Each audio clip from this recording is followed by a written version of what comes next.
जय बर' हारिनि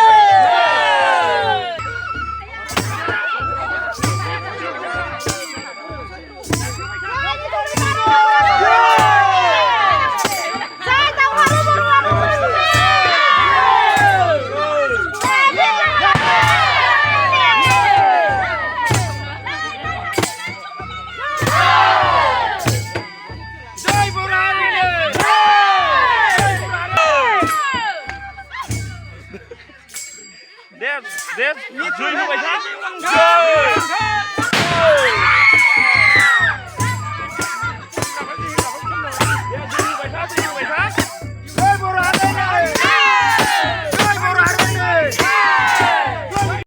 समनि उनाव दिनै न' फारसे उदां जाबोनो हाबाय दा बेनि गेजेराव नोंथांनि गोसोनि साननायखौ खुलुमबाय चेनेलनि नामखौ खुलुमबाय गिबियाव आंनो जोंनिनो गासै NDPनि माखासे लिडार आरो केडार आरो जोंनि गासै बर' रायजो राजाफोरनिसिम आंनि अननाय आरो खुलुमनायखौ जासिहरनाय थाबाय जाहाथे आं दुखु दाहानि गेजेरजों दिनै 11 बोसोर जोबथेसालियाव थानानै दिनै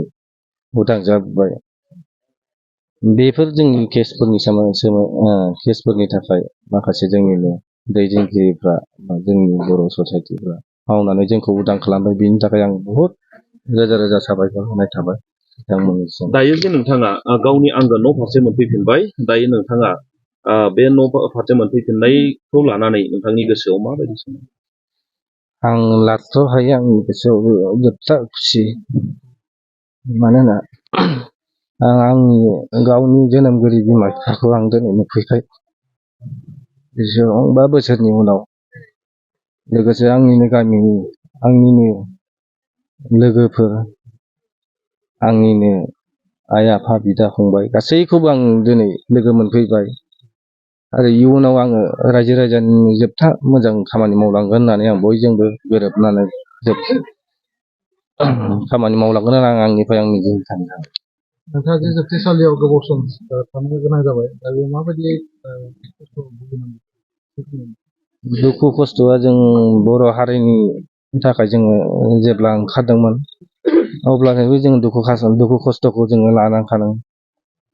बेनि बेलायावबो जों जोबथेसालियाव थानाय समावबो जों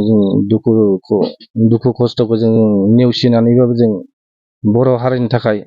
जों सहायलांगोन होननानै दिनैसिम जों सहायनानै थागासिनो दं।